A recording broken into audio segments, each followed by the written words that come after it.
I really felt like our guys were excited to practice tonight, which was very encouraging.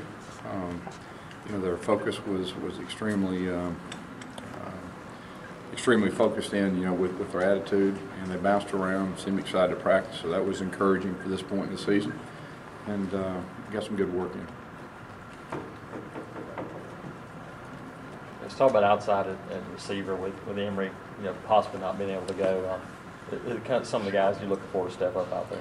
Well, Quindarius Carr is one of those guys that y'all just talked to. The Trevonte Stallworth, Jalen Denson, those type guys have a chance to show what they can do. And D'Angelo Benton, he's been one of those guys just waiting for his chance.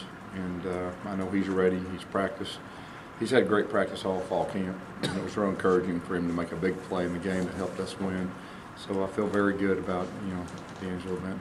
As a play caller, is it big for you to see him make a play like that at the end of the game? Well, there's no doubt. Big for everybody involved, and really probably more himself than anybody, because he can do it, and it's just a fact when you do it in a big moment like that, it gives you nothing but positives the rest of the time. Gus, the offense that you guys used against South Carolina was kind of new for you in the sense that almost you guys carried it 60 or 70 times.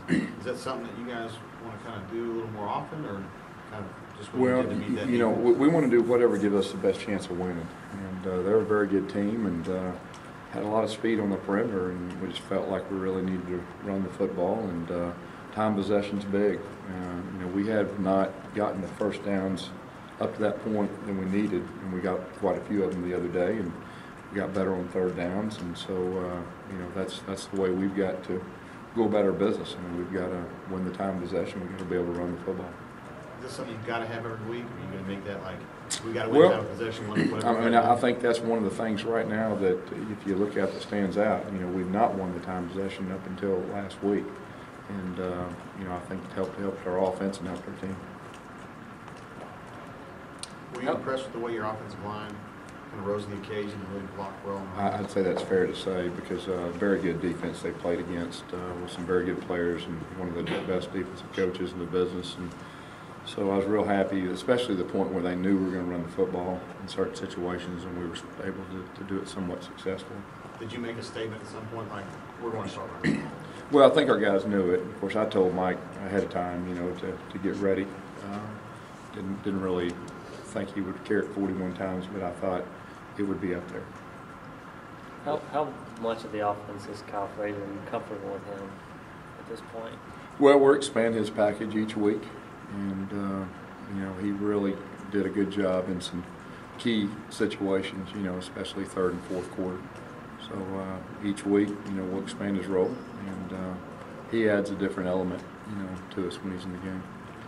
Can you tell Kyle and Michael are pretty excited about the game this week? I think so. You always worry about them being too excited, but both those guys, it's probably real important for them to go home and play well, and I know they'll give it their best. Gus, do you ever remember as a coordinator having 4, 5, or 6 true freshmen on the field at the same time? No. Is that a little scary when you look out there and see that many guys like that? It's encouraging, for the future. Kind of like I told you, we're a work in progress, and a lot of times when you make mistakes, it's just 1 or 2 mistakes that would have been a really well executed play. And anytime you got youth and experience, you're going to have some growing pains, and we've experienced some of those in certain times this year. But it's just a matter of getting better and correcting those mistakes. But that's very good for the future. What is this trip like for you going back to Arkansas? I'm sure plenty of people that are still there. Well, from my standpoint, I guess this will be the 3rd time I've been there and done that. So, I'm just focused on our team and trying to do my best to give our team the best chance to be successful. And, I get to go home in the off season and holidays and all that. So.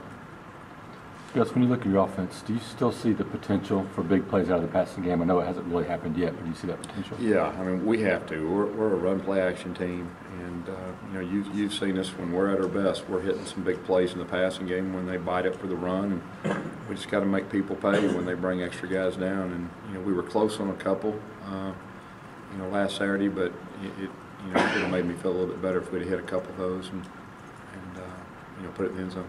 And a follow-up to that, what are maybe the 2 or 3 biggest things you need to clean up to get that, passing game? Well, I think protection. I think anytime protection and a quarterback delivering and receivers on the same page. So it's a little bit of all three, and at times it was a little bit of all three. But we really got to protect our quarterback a little bit better. Is one of those things. If Kyle starts throwing the ball a little bit more, I'm sure you want to at least introduce that threat to his defenses. Do you worry about a differentiation between what he does and what Barrett does? And does Barrett look at it as like somebody's Bigfoot in him, or vice No, versa? no, I don't think so. I think both those guys understand we're going to do whatever gives our offense the best chance of being successful. And Chris Todd, we use Cody Burns quite a bit at Wildcat and stuff like that. And Cody had his own package even outside of Wildcat, so it's something we've done before, and our guys understand that. And but Kyle can throw it, and he's got a lot of tools. You excited about how calm Kyle was after Saturday? Yeah, he was really calm. I mean, he was really calm. You'd expect a little bit of jittery, but he wasn't. He was calm and collected, and fourth quarter, 3rd down and 2, and you thought we were out there practicing. So. Will introducing more pass plays for him keep the defenses a little bit more honest, or is he set up where he can be successful even if he is strictly more of a runner? Well, I mean, he can throw it. He just hadn't, only thrown it twice or once, and he got sacked one time or got back in line of scrimmage. But he can throw it, and we'll definitely let him do that. And he can do both well. The first time you went back and coached Arkansas, I think you were at Tulsa at the time. Was it kind of an emotional thing for you? It was a little weird, a little awkward. There's no doubt. It was pretty fresh. And turn around from being there, and you're there your whole life. And it was a little different. And the second time was pretty much. Yeah, I mean, the second time you got a job to do, and the first emotions, were all behind you. Kind of a big picture SEC thing. I know everybody knows about the athletes on offense, but when you see guys watching film or in the game like Melvin Ingram, Clowney, and guys around this league, just how much of a specimen are some of these guys? Yeah, some of the best in the country. I mean, there's no doubt. I mean, every week, especially this point in the season, you're going to find 2 or 3 guys that, are really special players. And of course, South Carolina had their share. There's no doubt, and Arkansas has some very good ones herself. But every week in our league, it's you're going to find a couple guys that for sure is going to play in the NFL and probably be very good NFL players.